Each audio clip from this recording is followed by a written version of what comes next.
ఆరోపణలు వెల్లువెత్తుతున్నాయి.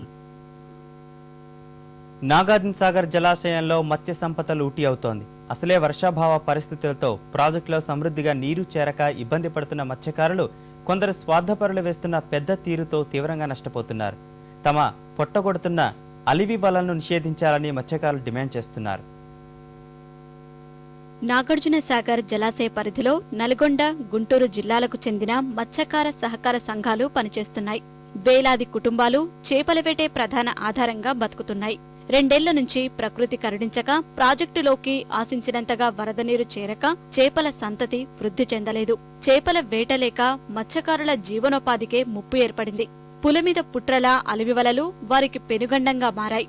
ఈ రాకాసి వలలకు కిలోమీటరు పరిధిలోని చిన్న చేపల నుంచి పెద్ద చేపలు సహా సకల జీవరాశులు చిక్కుకుంటాయి. పెద్ద వలలతో ఒక్కసారిగా టన్ను చేపలు పడతాయి. తద్వారా వేల మంది చిన్న మత్స్యకారుల బతుకులు దినదినగండంగా మారాయని ఆవేదన చెందుతున్నారు.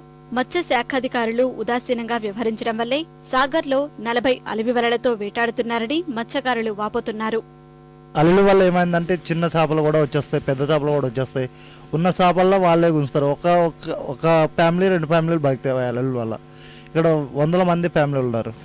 వాళ్ళందరూ బతకాలంటే చాలా ఇబ్బంది అవుతుంది. ఎందుకంటే అల్లులు బంద్ చేస్తే ఖర్చు వాళ్ళకు చేపలు ఉత్పత్తి అయ్యి ఎక్కువ ఎదుగుదల ఉంటుంది. దానివల్ల చేపలు కూడా ఖర్చు వాళ్ళు కూడా ఎక్కువ పడుతుంటాయి.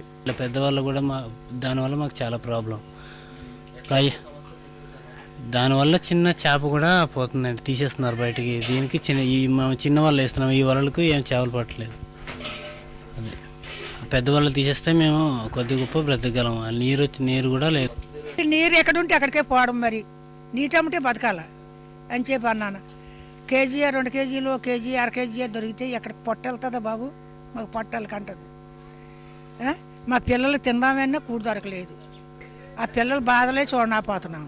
సిబ్బంది లేరనే సాకుతో మత్స్యశాఖాధికారులు చర్యలు చేపట్టేందుకు సాహసించడం లేదు. పోలీసులు సహకరిస్తే మత్స్య సంపద కాపాడతామని అధికారులు చెబుతున్నారు.